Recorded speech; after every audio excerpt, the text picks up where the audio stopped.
ആ അങ്ങനെ പറയണം, അല്ലാതെ നമ്മൾ ചെയ്യാൻ ഇൻട്രോയ്ക്ക് പറഞ്ഞു ചെയ്യണ്ട. നീ പറഞ്ഞ സ്വന്തം പേര്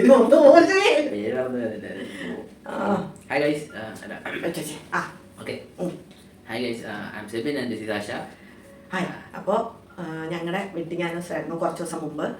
അപ്പോൾ അന്ന് ഞങ്ങൾ ഓർത്തൊരു Q&A വീഡിയോ ചെയ്യാമെന്ന്. പക്ഷേ Q&A ക്വസ്റ്റ്യൻസ് ചോദിക്കാൻ മാത്രം നമ്മുടെ ഫാമിലി അത്ര വലുതല്ലാത്തത് കൊണ്ട് നമ്മൾ തൽക്കാലം നമ്മുടെ ക്ലോസ് ആയിട്ടുള്ള കുറച്ച് ഫ്രണ്ട്സിൻ്റെ അടുത്ത് നിന്ന് കുറച്ച് ക്വസ്റ്റ്യൻസ് എടുത്തിട്ടുണ്ട്.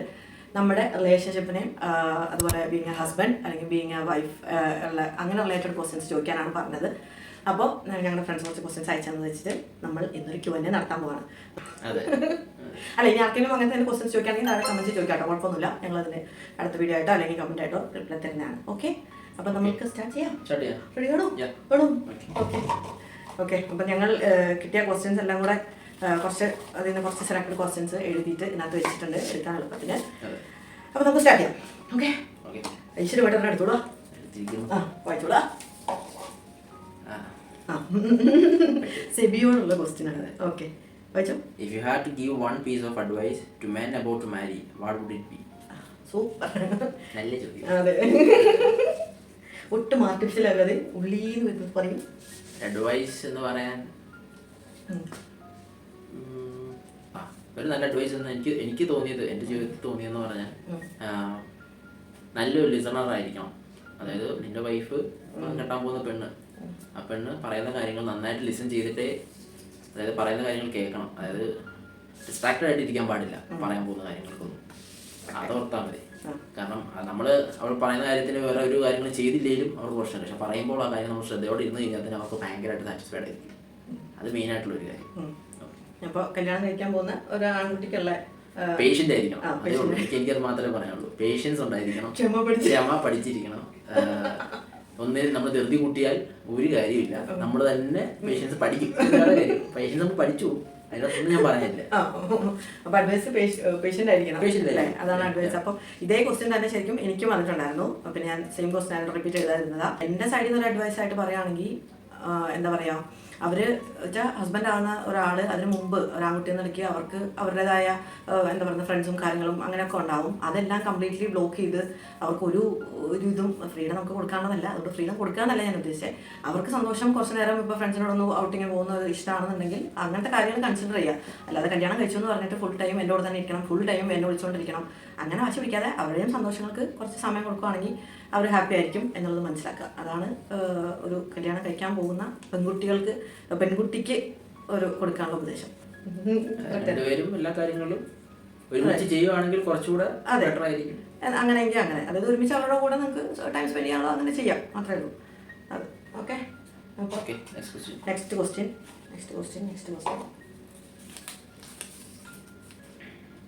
സൂപ്പർ.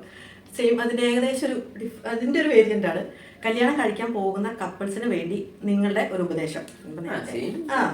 കപ്പിൾസിന് വേണ്ടി, അതായത് കപ്പിൾസ് എന്ന് പറയുമ്പോൾ ഓൾറെഡി കപ്പിൾസ് ആണ്, ഒരു കല്യാണം കഴിക്കാൻ റെഡി ആയിട്ടിരിക്കുവാണ്. അപ്പോൾ മാരീഡ് ലൈഫിലോട്ട് കടക്കാൻ പോകുന്ന ആൾക്കാരാണ്. അപ്പോൾ അവർക്കുള്ള ഉപദേശം എന്താ നോക്കാനുള്ളത്? അവർ ഓൾറെഡി കപ്പിൾസ് ആണ്. കപ്പിൾസ് ആണെങ്കിൽ അവർക്ക് അപ്പോൾ ഒരു കല്യാണം കഴിക്കാൻ തുടങ്ങും. കല്യാണത്തിന് മുമ്പ് പറഞ്ഞ കാര്യങ്ങളെല്ലാം കല്യാണം കഴിഞ്ഞു അത് തന്നെ പാലിക്കുക. എനിക്കതേ പറയാം. കല്യാണം കഴിഞ്ഞ് അന്ന് ഞാൻ പറഞ്ഞത് അത് ഇന്നിപ്പോ നടക്കത്തില്ല എന്ന് പറഞ്ഞു കഴിഞ്ഞാൽ വെറുതെ നമ്മുടെ സമാധാനം.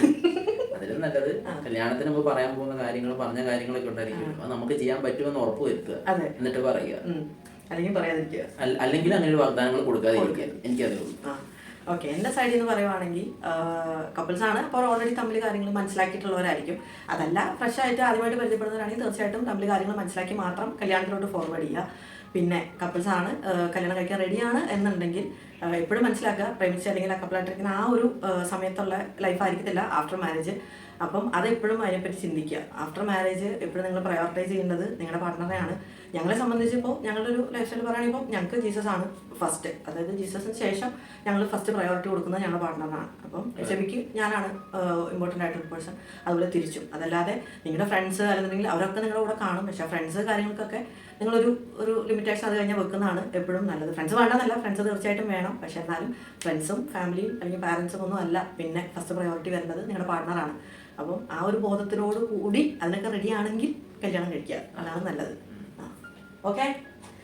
Next question please. അടുത്ത ക്വസ്റ്റ്യൻ മാറ്റിയിട്ടോ? അടുത്ത question മാറ്റിയിട്ടോ. What do you learn about yourself after becoming a husband? Husband ഉദ്യോഗത്തിന് ശേഷം എന്താണ് ഇനി പഠിച്ചത്? ഹസ്ബൻഡ് ഉദ്യോഗത്തിന് ശേഷം ഞാൻ ശേഷമല്ല, ഉദ്യോഗത്തിൽ ഇരിക്കുമ്പോൾ. ഇപ്പോൾ ഹസ്ബൻഡ് ആണല്ലോ. പഠിച്ചൊരു കാര്യം എനിക്ക് ഇനി പഠിക്കാനുണ്ട്. അതായത് നമ്മൾ സ്ത്രീ എന്ന് വെച്ച് നമ്മൾ പറഞ്ഞിരുന്ന കാര്യങ്ങളൊന്നും അല്ല ഇപ്പം എനിക്കറിയാവുന്നത്. സോ ഇനി ഒത്തിരി പഠിക്കാണ്. കാരണം ഇവരുടെ ക്യാരക്ടേഴ്സ്, ഇവരുടെ ബിഹേവിയർ എപ്പോഴാണ് ചേഞ്ച് ആകുന്നത് നമുക്ക് ഒരിക്കലും പ്രെഡിക്റ്റ് ചെയ്യാൻ പറ്റത്തില്ല.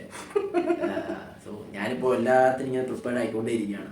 ഇന്ന സീസണിൽ ഇന്ന പ്രശ്നങ്ങളായിരിക്കും, ഇന്ന സമയത്ത് ഇന്ന പ്രശ്നങ്ങളായിരിക്കും എന്നുള്ള കാര്യങ്ങൾ ഞാൻ ഓരോ മാസം ഓരോ ദിവസം ഞാൻ പഠിച്ചുകൊണ്ടിരിക്കുകയാണ്. സോ ഞാനിപ്പോൾ ഒരു ലേണിംഗ് സ്റ്റേജിൽ തന്നെയല്ല. അത് പ്രത്യേകിച്ച് അങ്ങനെ ഡീപ്പായിട്ടൊന്നും പഠിച്ചെന്ന് പറയാൻ പറ്റില്ല. സോ എനിക്കത് പറയാനല്ല. പുതിയതായിട്ട് ഞാൻ പഠിച്ചതെന്ന് പറയാൻ, പുതിയതായിട്ട് പഠിച്ച കാര്യങ്ങളൊന്നും പറയാൻ പറ്റില്ല. അത് പറയാൻ പറ്റില്ലല്ലോ. അത് വിട്ടേ, അത് നമ്മൾ കറക്റ്റ് ചെയ്തിരിക്കുന്നു. പക്ഷേ ഹസ്ബൻഡ് ഞാൻ പഠിച്ച കാര്യം, നമ്മൾ വൈഫിന് പ്രയോറിറ്റി നമ്പർ 1 കൊടുക്കുക എന്നുള്ളത് ഞാൻ പഠിച്ചു. കാരണം പ്രയോറിറ്റി അവർക്ക് കൊടുത്തു കഴിഞ്ഞാൽ നമ്മുടെ ലൈഫ് സെറ്റാണ്, വേറൊരു പ്രശ്നമില്ല. അല്ല സെബി, ഇത് പറയുന്ന സമയത്ത് ഞാൻ ആലോചിക്കായിരുന്നു മറ്റേ യൂസർ മാനുവലിന്റെ എന്റെ വീഡിയോന്റെ കാര്യം. അതായത് എന്റെ യൂസർ മാനുവലിനെ കുറിച്ച് സെബി പഠിച്ചുകൊണ്ടിരിക്കുന്ന സ്റ്റേജാണ്.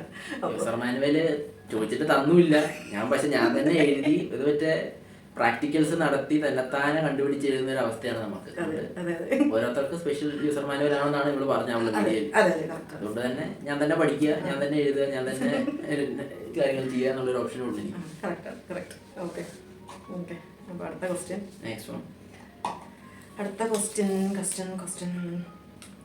Okay. What do you feel is the major thing missing in your life after marriage? Okay, ഇത് കോമൺ ക്വസ്റ്റ്യൻ ആണ്. ഞങ്ങൾ ഇൻഡിവിജ്വലായിട്ട് ഇപ്പോൾ എന്നോടും സെബിയോടും ചോദിക്കാനുള്ള ക്വസ്റ്റ്യൻസും കോമൺ ആയിട്ട് ചോദിക്കാനുള്ള ക്വസ്റ്റ്യൻസ് പറഞ്ഞിട്ടുണ്ടായിരുന്നു. ഇതിനകത്ത് കോമൺ ആണ്. അതായത് നമ്മുടെ കല്യാണത്തിന് ശേഷം നമ്മൾ മിസ് ചെയ്യുന്ന കാര്യം എന്താണെന്നുള്ളത്. എന്താ സെബി മിസ് ചെയ്യുന്ന കാര്യം? സെബി ആലോചിച്ച് തരട്ടെ. ഇപ്പോൾ സെബി ആലോചിക്കുന്ന സമയത്ത് ഞാൻ പറയാം. എനിക്ക് കല്യാണത്തിന് ശേഷം മിസ് ചെയ്യുന്നത് മമ്മീനാണ്, ഓഫ് കോഴ്സ്. കാരണം നാട് വിട്ട് വന്നു, മമ്മിയുടെ അടുത്ത് ഒന്ന് മാറി നിൽക്കുന്നുണ്ട്. ഓഫ് കോഴ്സ് ഞാൻ ആ ക്വസ്റ്റ്യൻ കണ്ടപ്പോൾ തന്നെ എൻ്റെ മനസ്സിലാവുന്നത് മമ്മിയുടെ കാര്യമാണ്. പിന്നെ ഒരു തിങ് എന്നല്ല, ആ ഒരു റിലേഷൻഷിപ്പ് അല്ലെങ്കിൽ ആ ഒരു മൊമെൻറ്റ്സ് ആണ് എനിക്ക് ഏറ്റവും കൂടുതൽ മിസ് ചെയ്യുന്നത്.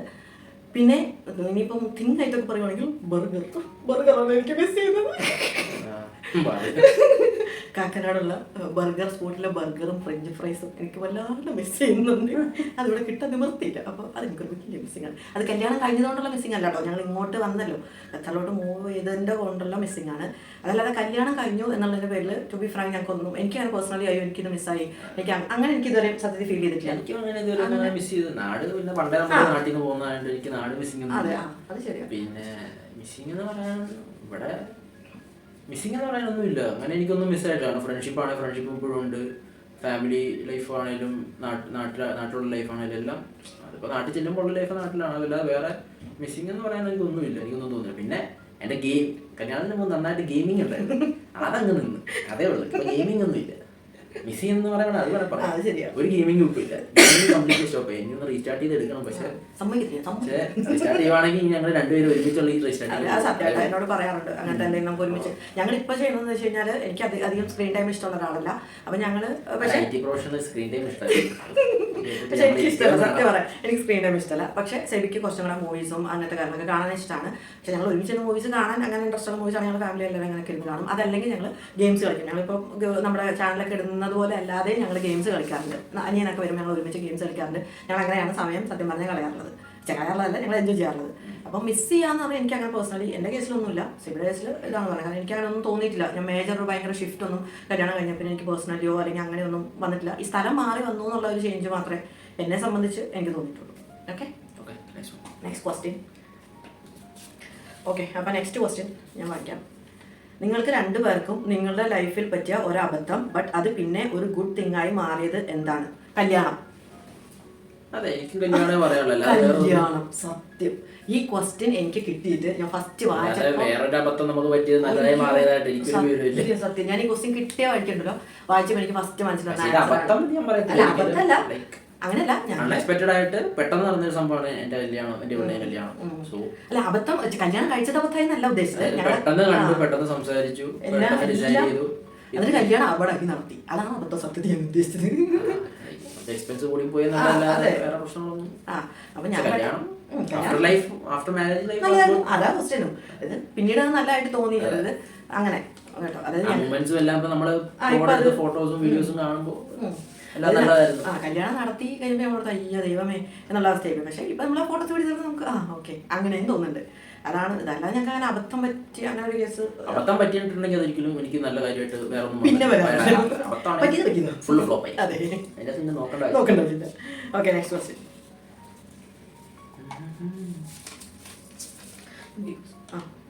Who will compromise first after your each fight? Or you both will not fight. ഇത് നമ്മുടെ അനിയത്തി വെച്ചാണ് ക്വസ്റ്റ്യൻ കേട്ടോ. അമ്മു കോംപ്രമൈസ് എന്ന് പറയാൻ അങ്ങനെ മേജർ ഫൈറ്റ്സ് ഒന്നും ഇതുവരെ ഉണ്ടായിട്ടില്ല. എന്തെങ്കിലും ഉണ്ടായിട്ടുണ്ടെങ്കിൽ ഫുഡിന്റെ പേരിലുള്ള അടി ഇവിടെ ഉണ്ടായിട്ടുള്ളൂ. അല്ലാതെ എനിക്ക് ഫുഡ് കിട്ടിയില്ലെങ്കിൽ ഞാൻ അതിന്റെ പേര് ചിലപ്പോൾ എന്തെങ്കിലും പറയും. അല്ലാതെ ഫുഡ് ഉണ്ടാക്കി കൊടുക്കുന്നില്ല എന്നല്ല കേട്ടോ. ഒരു സെറ്റ് സർവിങ് കഴിഞ്ഞിട്ട് പിന്നെയും വേണമെന്ന് പറയുമ്പോഴുള്ള ബഹളേ ഉള്ളൂ. ഞാൻ കുറച്ചധികം കഴിക്കുന്ന ഒരു വ്യക്തിയാണ്. സെർവിങ് തന്നിരിക്കുന്ന പ്രശ്നങ്ങളല്ല എനിക്ക്. അപ്പോ അങ്ങനത്തെ പ്രശ്നങ്ങളല്ലാതെ ഇതുവരെ മേജർ ഫൈറ്റ്സ് ഒന്നും ഇതുവരെ ഉണ്ടായിട്ടില്ല. ഞങ്ങൾ ആക്ച്വലി എൻഗേജ് ഫൈറ്റ് ഉണ്ടായാലും ഞങ്ങൾ തമ്മിലുള്ള ഇതുണ്ട്. കല്യാണത്തിന് മുമ്പാണേലും കല്യാണം കഴിഞ്ഞിട്ടാണേലും ഞങ്ങൾ റിപ്പീറ്റഡ് ആയിട്ട് പറഞ്ഞൊരു കാര്യമുണ്ട്. ഇത് എന്തെങ്കിലും ഫൈറ്റ്സോ എന്തെങ്കിലും ആർഗ്യുമെന്റ്സോ ഉണ്ടെങ്കിൽ അത് ഒന്നെങ്കിൽ കിടക്കുന്നതിന് മുമ്പ് സോൾവ് ചെയ്തിരിക്കണം. അതിപ്പം എൻ്റെ ഭാഗത്തുള്ള മിസ്റ്റേക്ക് ആണെങ്കിലും നിൻ്റെ ഭാഗത്തുള്ള മിസ്റ്റേക്ക് ആണെങ്കിലും അത് സോൾവ് ചെയ്തിട്ടേ കിടക്കാവുള്ളൂ. ഇപ്പം ഞങ്ങളുടെ ഭാഗത്ത് ചെറിയ ഉണക്കങ്ങളാണെങ്കിൽ പോലും ഞങ്ങൾ അപ്പം തന്നെ ഒന്നെങ്കിൽ വൈകുന്നേരം ഞങ്ങൾ ബീച്ചിൽ നിന്ന് പോകും. എന്നിട്ട് ഒറ്റയ്ക്ക് സംസാരിക്കും. ഒരു ചായയൊക്കെ കുടിച്ച് ചില്ലായിട്ട് ഞങ്ങൾ തിരിച്ചു വരും. അപ്പോൾ ഞങ്ങൾ പ്രശ്നങ്ങൾ കഴിയും. അല്ലാതെ അതിൻ്റെ അകത്ത് അങ്ങനെ ഞങ്ങൾ ഇതുവരെയും അങ്ങനെ ഭയങ്കര ആർഗ്യുമെന്റ്സിലോട്ട് പോകുന്ന തരത്തിലുള്ള ഫൈറ്റ് ഒന്നാമത് വന്നിട്ടില്ല. പിന്നത്തെ കേസ് എന്ന് വെച്ച് കഴിഞ്ഞാൽ ഞങ്ങൾ ചെറിയ എന്തെങ്കിലും കേസാണ് ഒപ്പിക്കുന്നതെങ്കിൽ ആ ഒപ്പിച്ചവർക്ക് തന്നെ അറിയാം ആരുടെ സൈഡിലാണ് മിസ്റ്റേക്ക് എന്ന്. അപ്പോൾ അവർ തന്നെ ഫസ്റ്റ് അങ്ങ് സോറി പറയും. അത് പലപ്പോഴും ഞാൻ പറഞ്ഞിട്ടുണ്ട്, പലപ്പോഴും സിബിയും പറഞ്ഞിട്ടുണ്ട്. അങ്ങനെ അങ്ങോട്ടും കൊണ്ട് അല്ലാതെ ഞങ്ങൾ ഭയങ്കര ഞങ്ങൾക്ക് തന്നെ മനസ്സിലാകാൻ പറ്റാത്ത പോലത്തെ ഫൈറ്റൊന്നും, ഇത് ആരുടെ ഭാഗത്താണ് ശരി ആരുടെ ഭാഗത്താണ് തെറ്റെന്ന് പോലും മനസ്സിലാകാത്ത തരത്തിലുള്ള വാക്ക് തർക്കങ്ങളോ പ്രശ്നങ്ങളോ ഒന്നും ഇതുവരെ ദേവനികരിച്ച് വന്നിട്ടില്ല. ഞാൻ അങ്ങനെ പഴങ്ങി ഇരുന്നിട്ട് പോലും ഇല്ല. ഒരു ഏറ്റവും കൂടിയ ചിലപ്പോൾ 10-15 മിനിറ്റ് എങ്ങാനും എല്ലാം ചുമ്മാ അതൊക്കെ സൗന്ദര്യപ്പടക്കത്തിന്റെ ലിസ്റ്റ് പോലും പെടുത്താൻ പറ്റില്ലാത്ത അത്രയും കുഞ്ഞെന്തെങ്കിലും കാര്യങ്ങൾ, അത് ഈ ഫുഡ് തന്നില്ല അങ്ങനെ എന്തെങ്കിലുമൊക്കെ പറയാം. അല്ലാതെ ഇതുവരെ ഒരു ആർഗ്യുമെന്റ് വേണ്ടി അങ്ങനത്തെ ഒരു അവസ്ഥയിൽ ദേവനികരിച്ച് ഇതുവരെ വന്നിട്ടില്ല. സോ ഞങ്ങൾക്ക് തന്നെ അറിയാം ഞാൻ തന്നെ ഒപ്പിച്ച പ്രശ്നമാണ് എന്നറിയാം. ഞങ്ങൾ സോറി പറയും. സേവി ഒപ്പിച്ചതാണെങ്കിൽ സേവി സോറി പറയും. അങ്ങനെ അത് ഞങ്ങൾ മാനേജ് ചെയ്ത് പോകും. പിന്നെ ഫൈറ്റ് എനിക്ക് പേഴ്സണലി തോന്നിയൊരു കേസ് എന്താണെന്ന് വെച്ച് കഴിഞ്ഞാൽ, മനുഷ്യനാണ്, എല്ലാവർക്കും ദേഷ്യം വരും, അല്ലെങ്കിൽ എല്ലാവർക്കും അവരവരുടേതായ ഒരു ഇമോഷൻസ് കാര്യം വരും. അപ്പോൾ എനിക്ക് പേഴ്സണലി തോന്നിയ കേസ് എന്താണെന്ന് വെച്ച് കഴിഞ്ഞാൽ, ഞാൻ എന്തെങ്കിലും അങ്ങനെ ഒരു ദേഷ്യം വന്നാൽ ഒരു ഇറിറ്റേറ്റഡ് ഫീലാണെങ്കിൽ സെബി നല്ല രീതിയിൽ ഹാൻഡിൽ ചെയ്യാറുണ്ട്. അതായത് പെട്ടെന്ന് അതിനെ തിരിച്ചു ദേഷ്യപ്പെട്ടും ബഹളം വെച്ചും ഒന്നും ചെയ്യാറില്ല. പെട്ടെന്ന് അവൻ അതിനെ ചിരിക്കും, അല്ലെങ്കിൽ അങ്ങനെ എന്നെ എന്തെങ്കിലുമൊക്കെ ലൈക്ക് പെട്ടെന്ന് ആ ഒരു മൈൻഡ് എൻ്റെ അങ്ങ് മാറ്റും. അപ്പോൾ പിന്നെ ഞാൻ കൂളാവും. അങ്ങനെ പോകും. അല്ലാതെ ഞാൻ എന്തെങ്കിലും പറയുമ്പോഴേക്കും അതിന് വേഗം തട്ടി കയറി തിരിച്ച് അങ്ങനെ പറയുന്നുണ്ടെങ്കിൽ അത് ആർഗ്യുമെന്റിൽ അവസാനിക്കത്തുള്ളൂ. ഞങ്ങൾക്ക് ഇതുവരെ അങ്ങനെ ഞാൻ എപ്പോഴും ശ്രദ്ധിച്ചിട്ടുണ്ട്. ഞാൻ എന്തെങ്കിലും ജസ്റ്റ് അങ്ങനെ ഒരു ഇത് പറഞ്ഞാൽ സെബി പെട്ടെന്ന് അതിനെ കൂളാക്കി ആ വിഷയം അങ്ങ് മാറ്റും. അപ്പോൾ നമ്മൾ ഓട്ടോമാറ്റിക്കലി അതിനകത്ത് സോ അങ്ങനെ അല്ലാതെ ഞങ്ങൾ തമ്മിൽ പ്രശ്നങ്ങളൊന്നും ഇതുവരെ ഇങ്ങോട്ടും പറയാൻ നിന്നാൽ അത് ആർഗ്യുമെന്റ് അതുള്ളൂ. അവോയ്ഡ് ചെയ്യുക എന്നുള്ള ഒരു ഇതേ ഉള്ളൂ. അങ്ങനെ ഒന്നും അത് നല്ലൊരു അഡ്വൈസ് ആണ് ആക്ച്വലി. കാരണം രണ്ടുപേരിൽ ഒരാൾ കൂളായിട്ടിരിക്കുക, ഒരാൾ പ്രശ്നം ഉണ്ടാക്കുമ്പോൾ മറ്റേ ആൾ കൂളായിട്ടിരിക്കുക. അപ്പോൾ അത് എല്ലാം കഴിഞ്ഞിട്ട് പിന്നെ സംസാരിച്ച് പിന്നെ നീണ്ട ഡിസ്കഷൻസ് ഉണ്ട്. എന്താണ് പ്രശ്നം, എന്താണ് അത് സത്യം കേട്ടോ. നമ്മൾ എന്തിനാ അല്ലെങ്കിൽ ദേഷ്യപ്പെടാൻ പോയ അല്ലെങ്കിൽ ഫ്രസ്ട്രേറ്റഡ് ആവാൻ പോയെന്നുള്ളത് നമ്മൾ അന്നേരം തട്ടിവിട്ടല്ലോ. അത് കഴിഞ്ഞ് കഴിയുമ്പോൾ അതിനെപ്പറ്റി നമ്മൾ ഡീറ്റെയിൽ ആയിട്ട് പിന്നെ ഡിസ്കസ് ചെയ്യും കേട്ടോ. അല്ലാതെ നമ്മുടെ ഇമോഷൻ റെസ്പെക്ട് ചെയ്യാതെ അത് കേട്ടില്ല എന്ന് വെക്കുകയല്ല. പിന്നീട് എന്താ പറ്റിയ അന്നേരം അല്ലെങ്കിൽ എന്തായിരുന്നു എന്നുള്ളത് നമ്മൾ പിന്നീട് ഭയങ്കര ഡീറ്റെയിൽ ആയിട്ട് നമ്മളൊരു കഥാപ്രസൽ സെക്ഷൻ അതിന് ശേഷം നടത്തും. അപ്പോൾ ഐസ്ക്രീം മേടിച്ചു കൊടുത്തൊക്കെ അതിന്റെ കാര്യം നമ്മൾ സീക്രട്ട് അല്ലേ. ഓക്കെ, അടുത്ത question. One change you guys had after married life. Change. എൻ്റെ ചേഞ്ച് എന്ന് പറയുകയാണെങ്കിൽ എൻ്റെ അലമാരയ്ക്കകത്ത് ഇപ്പം എൻ്റെ ഡ്രസ്സ് വെക്കാൻ സ്ഥലമില്ല എന്നുള്ളതാണ് മെയിൻ ചേഞ്ച്. എനിക്ക് ഡ്രസ്സ് വെക്കാൻ ആകപ്പാടെ ഇപ്പോൾ ഒരു കോർണറിൽ കുറച്ച് സ്ഥലം, അത് മാത്രമേ എനിക്കുള്ളൂ. മേജർ ചേഞ്ച് എന്ന് പറയാൻ എനിക്കിപ്പോൾ പറയാൻ പറ്റുന്നൊരു കാര്യം അതാണ്. പിന്നെ നമ്മളൊക്കെ ബെഡ്ഷീറ്റ് മാറ്റിക്കൊണ്ടിരുന്ന ആഴ്ചയിലൊന്ന്, ചിലപ്പോൾ 2 ആഴ്ച അല്ലെങ്കിൽ 1.5 ആഴ്ച, ചിലപ്പോൾ പറയാൻ പറ്റില്ല. ബാച്ചിലേഴ്സിലാണല്ലോ അങ്ങനെ പറയാൻ പറ്റുള്ളൂ നമുക്ക്. സോ ഇപ്പം അങ്ങനെയൊന്നുമല്ല. ബെഡ്ഷീറ്റുകളുടെ എണ്ണം പോലും എനിക്കറിയാൻ പറ്റില്ല. അതുപോലെ ബെഡ്ഷീറ്റുകൾ മേടിച്ച് കൂട്ടിയിരിക്കുന്നു. എന്നിട്ട് അത് മാറ്റി കളിക്കുക. ഇതൊക്കെയാണ് നമ്മുടെ ലൈഫിൽ ഇപ്പൊ മേജർ ചേഞ്ചുകൾ. മേജർ ചേഞ്ച് പറയണല്ലോ. അലമാരിൽ അതായത് വാർഡ്രോബിൽ നമ്മൾ വെക്കുന്ന ഡ്രസ്സുകൾ അത് അത് പറയണല്ലോ. അവരറിയണമല്ലോ അലമാര പുതിയത് മേടിക്കണം എന്നല്ലേ, വെക്കാൻ ഇടയില്ല. പിന്നെ മേജർ ചേഞ്ച് എന്ന് പറഞ്ഞാൽ എനിക്കൊരു ഭാര്യയായി. എനിക്ക് എല്ലാ കാര്യങ്ങളും ഡിസ്കസ് ചെയ്യാനും എന്നാ വേണേലും പറയാം, ഒരു പ്രശ്നവുമില്ല. അവൾ ആ രീതിയിൽ എടുക്കുള്ളൂ. സോ പൈസ കൊടുത്ത് പറയിപ്പിച്ചതാ എന്നാലും പൈസ കൊടുക്ക അല്ല എന്നെ സംബന്ധിച്ച് ചേഞ്ച് എന്ന് പറയാനായിട്ട് എന്നെ സംബന്ധിച്ച് ഇത് തന്നെയാണ്. അതായത് ഞാൻ ഒറ്റമോളായിട്ട് വളർന്ന ആളാണ്. അപ്പോൾ അതുകൊണ്ട് തന്നെ എൻ്റെ എന്ത് കൺസേൺസും പെട്ടെന്ന്, അത് സന്തോഷമായാലും സങ്കടമായാലും ടെൻഷനായാലും എന്ത് കാര്യമായാലും എനിക്ക് ഫസ്റ്റ് പോയിന്റ് ഓഫ് ആക്സസ് എന്ന് പറഞ്ഞിട്ട് ഒരാളെ കിട്ടി എന്നുള്ളതാണ് എൻ്റെ ലൈഫിൽ വന്ന ഏറ്റവും വലിയ ചേഞ്ച്. അതായത് ഞാൻ പറയുന്ന അതേ സെൻസിൽ മനസ്സിലാവുന്ന, അല്ലെങ്കിൽ ഞാനൊരു കാര്യം പറയുമ്പോൾ എന്നെ വേറൊരു മീനിങ്ങിൽ എടുക്കാതെ അത് കറക്റ്റായിട്ട് ഞാൻ എൻജോയ് ചെയ്യുന്നത് പോലെ തന്നെ എൻജോയ് ചെയ്യാൻ പറ്റുന്ന ഒരാളെ കിട്ടി എന്നുള്ളതാണ് എൻ്റെ ഏറ്റവും വലിയ സന്തോഷം. അല്ലെങ്കിൽ എനിക്ക് ലൈഫിൽ തോന്നിയ ഏറ്റവും വലിയൊരു ചേഞ്ച് കല്യാണം കഴിഞ്ഞതുകൊണ്ട്. അതാണ് മേജറായിട്ടൊരു ഷിഫ്റ്റ് എനിക്ക് തോന്നിയത് ആസ് എ പേഴ്സൺ. ഓക്കെ, അപ്പോൾ അടുത്ത ക്വസ്റ്റ്യൻ.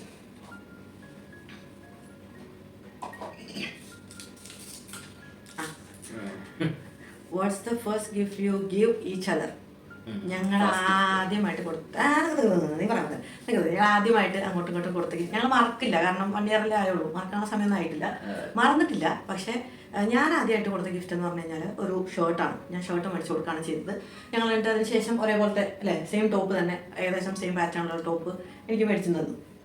അതാണ് ഞാൻ ആദ്യമായിട്ട് കൊടുത്ത ഗിഫ്റ്റ്. പക്ഷേ സെബി എനിക്ക് ആദ്യമായിട്ട് തന്ന ഗിഫ്റ്റ് എന്താണ്? ഗസ് ചെയ്യാൻ നിങ്ങൾക്ക് ഒരു ചാൻസ് തരാം. കാരണം എന്താണെന്ന് വെച്ചാൽ സിറ്റുവേഷൻ ഞാൻ പറയാം. ഞങ്ങളുടെ പ്രപ്പോസൽ സെബിയുടെ പ്രപ്പോസൽ എനിക്ക് വന്നിട്ട് സെബി എന്നെ ആദ്യമായിട്ട് ഖത്തറിൽ നിന്ന് നാട്ടിലോട്ട് കാണാൻ വരികയാണ്. ഫസ്റ്റ് ടൈം എന്നെ കാണാം. ഞങ്ങൾ ആദ്യമേ വീട്ടുകാരൊക്കെ അങ്ങോട്ടും കാണുന്നേക്കാൻ മുമ്പ് ഞങ്ങൾ തമ്മിൽ പരസ്പരം ഒന്ന് കണ്ടിരുന്നു.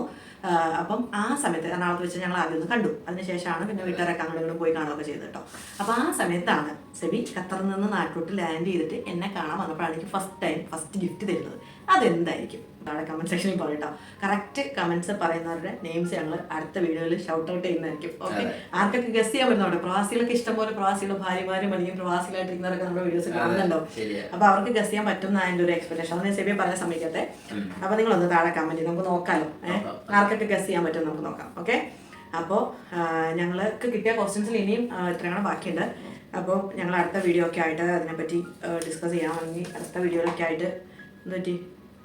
അയ്യോ, കറക്റ്റ് സമയത്ത് ഒരു മാസ്റ്റർ പീസ് ക്വസ്റ്റ്യൻ കൈ പിടിച്ചിട്ടുണ്ട്. ക്വസ്റ്റ്യൻ വായിക്കാം. ഇത് നിങ്ങൾ പറഞ്ഞു വീഡിയോ അതിൻ്റെ കേട്ടോ. വഴക്ക് ഒഴിവാക്കാൻ പാർട്ട്ണറോട് കള്ളം പറയുന്നത് ശരിയാണോ? ഇതാണ് ക്വസ്റ്റ്യൻ. ഭയങ്കര കണ്ണികളുള്ള ക്വസ്റ്റ്യൻ ഒക്കെ ചോദിച്ചിരിക്കുന്നത് ഞങ്ങളുടെ അനിയത്തിയാണ്. ഞങ്ങളുടെ ഫ്രണ്ട്സ് കുറെ പേര് ചോദിച്ചു. എന്നാലും അനിയത്തിക്ക് എന്തോ എക്സ്പീരിയൻസ് ഉള്ള പോലെ ചോദിക്കുന്നത് കേട്ടോ. കള്ളം പറയുന്നത് ശരിയാണോ എന്നുള്ള ക്വസ്റ്റ്യന് എൻ്റെ ആൻസർ ശരിയല്ല എന്നുള്ളതാണ്. ഞാനെപ്പോഴും എന്ന് വെച്ച് കഴിഞ്ഞാൽ എന്തെങ്കിലും ഒന്ന് പറഞ്ഞൊരു ഉള്ള കാര്യം ഉള്ള പോലെ പറഞ്ഞ് അന്നേരം ഉണ്ടെന്ന് റിയാക്ഷൻ മേടിച്ച് കൈവച്ച് മിണ്ടാതിരുന്നാൽ മതിയല്ലോ, പിന്നെ അതിനെപ്പറ്റി ആലോചിക്കണ്ടല്ലോ എന്നൊക്കെയാണ് ഞാൻ ആലോചിക്കാറ്. അതുകൊണ്ട് ഞാൻ മാക്സിമം കള്ളം പറയാതെ സത്യം പറഞ്ഞ് മുന്നോട്ട് പോകാൻ ശ്രമിക്കാറുണ്ട്. പക്ഷെ എന്നാ പറയുന്നത്, അത് തന്നെ, അതാണ് സൗകര്യം എന്നാണ് എനിക്ക് തോന്നുന്നത്. കാരണം എനിക്ക് ഒരു തവണ പറഞ്ഞ കള്ളം പിന്നെ ഓർത്ത് വെക്കണ്ടേ, പിന്നെ അത് തന്നെ പിന്നെ റിപ്പീറ്റ് പറയണ്ടേ, പിന്നെ സിറ്റുവേഷൻ വന്നാലും മറക്കാതെ പറയണം. എനിക്കുള്ള ബോധമല്ല. ഞാൻ ഇന്നലെ കണ്ട അടുത്ത കള്ളം പറയണം, അത് അത്ര ആലോചിച്ച് വെക്കാനുള്ള ബോധമൊന്നും എനിക്കില്ല. ചിലപ്പോൾ ഉച്ചയ്ക്ക് കഴിച്ചാൽ എന്താന്ന് പറഞ്ഞാൽ ഞാൻ ചിലപ്പോൾ ഇതിനെ ഓർക്കാറില്ല. ഞാൻ കള്ളം ബിൽഡ് ചെയ്ത് പറഞ്ഞാൽ പിന്നെ അത് പറയാൻ ബുദ്ധിമുട്ടാണ്. അപ്പോൾ അതുകൊണ്ട് ഞാൻ അത്രയും സ്ട്രെയിൻ എടുക്കാറില്ല. സോ വഴക്ക് ഒഴിവാക്കാൻ വേണ്ടി ചെറിയ വേണ്ട കള്ളം പറയണ്ട. അന്നേരം ഉണ്ടാകുന്ന വഴക്ക് അവരെ കൊണ്ട് തീരുമല്ലോ. പിന്നെ അതിനെപ്പറ്റി പിന്നെ അവരത് കണ്ടുപിടിച്ച് വന്ന് വഴക്കുണ്ടാക്കുന്നതിനേക്കാൾ നല്ലത് നമ്മൾ തന്നെ പറഞ്ഞു സംഭവിച്ചു, ഇതൊക്കെ സംഭവിച്ചു, ഓക്കെ, അന്നേരം ഉള്ളത് മേടിച്ച് കിട്ടിയിട്ട് മിണ്ടാതിരിക്കുക. അതാണ് സേഫ് എന്നാണ് ഞാൻ വിശ്വസിക്കുന്നത്. സോ വഴക്ക് ഒഴിവാക്കാൻ വേണ്ടി കള്ളം പറയണ്ട എന്നാണ് എൻ്റെ സൈഡ്. ഇച്ചിരി ലോങ് ഡിസ്കഷൻ. എന്റെ സൈഡിൽ ഞാൻ രണ്ടും സപ്പോർട്ട് ചെയ്യുന്നുണ്ട്. പക്ഷെ കള്ളം വേണേ പറയാം.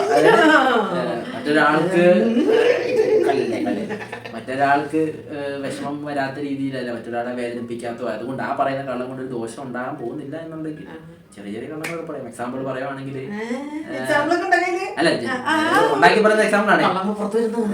എക്സാമ്പിളാണ്. ഇപ്പൊ ഒരു ദിവസം നമ്മള് ഓഫീസിൽ ഇരിക്കുമോ അല്ലെ എവിടെ ജോലിക്ക് പോകുമ്പോൾ ഇപ്പം ഭാര്യ പെട്ടെന്ന് വിളിച്ചിട്ട് അല്ലെ മെസ്സേജ് ഇടുക, എനിക്ക് വല്ലാതെ മിസ് ചെയ്യുന്നു, നിങ്ങൾ എന്നെ മിസ് ചെയ്യുന്നില്ലേ? അതായത് കല്യാണത്തിന് ആദ്യത്തെ സ്റ്റേജുകളിലൊക്കെ ഉള്ള കാര്യങ്ങളാണ് പറയുന്നത്. അത് കഴിഞ്ഞിട്ടുള്ള പ്രശ്നമൊന്നുമില്ല. അല്ല, കള്ളം പറഞ്ഞതല്ല, എക്സാമ്പിൾ. അപ്പോൾ അങ്ങനെ പറയുമ്പോൾ നമ്മൾ മിസ് ചെയ്യുന്നില്ല, പക്ഷെ മിസ് ചെയ്യുന്നില്ലെന്ന് പറഞ്ഞാൽ വിഷമാവും. എന്നാൽ പിന്നെ മിസ് ചെയ്യുന്നുണ്ടെന്ന് പറയാം എന്ന് പറയുന്നത് അതൊരു കള്ളത്തിന്റെ പ്രശ്നമുള്ള കാര്യമില്ല. അപ്പൊ അവരുടെ സന്തോഷം നമുക്കും സന്തോഷം, സന്തോഷം. മനസ്സിലായല്ലോ ഞാൻ പറഞ്ഞ സംഭവം? മനസ്സിലായത്? അതായത് ഹാനികരമല്ലാത്ത കള്ളങ്ങൾ പറയാം എന്നാണ് ഞാൻ പറഞ്ഞത്. കള്ളമൊന്നുമല്ല, സത്യം തന്നെയാണ്. മിസ് ചെയ്യുന്നുണ്ടായാണ് മിസ് ചെയ്യുന്നെന്ന് പറഞ്ഞത്. എന്റെ അമ്മൂന്നിന്റെ കയ്യിൽ ഇതുപോലത്തെ വല്ല ക്വസ്റ്റ്യൻസ് ഇരിപ്പുണ്ടോ ഞങ്ങൾക്ക്? അതെ, വെറുതെ ഒരു കുടുംബകാലമൊക്കെ ഉണ്ടായിരുന്നു. ഓരോ ചോദ്യമൊക്കെ ആയിട്ട് വരും. ഞാൻ അങ്ങനെ പറഞ്ഞെന്ന് പറയാൻ നിങ്ങൾ കള്ളം പറഞ്ഞ് പണി മേടിക്കില്ല. കള്ളം പറഞ്ഞാൽ ട്രാക്ക് ചെയ്യണം. അത് ട്രാക്ക് ചെയ്ത് കറക്റ്റ് ആയിട്ട് വെടിപ്പായിട്ട് പറയണം. അത് പറഞ്ഞു, അത് പറയാൻ കഴിയും. അത് ചെയ്യാൻ പറ്റത്തില്ല, അതൊരു പറയാൻ നിൽക്കരുത്. ഞാനത് പറഞ്ഞതേ ഉള്ളൂ. പക്ഷെ പറയാതിരിക്കുന്നതാണ് ബെറ്റർ. മറ്റുള്ള കാര്യങ്ങൾ ഞാൻ കള്ളം പറയാൻ നിൽക്കാറില്ല.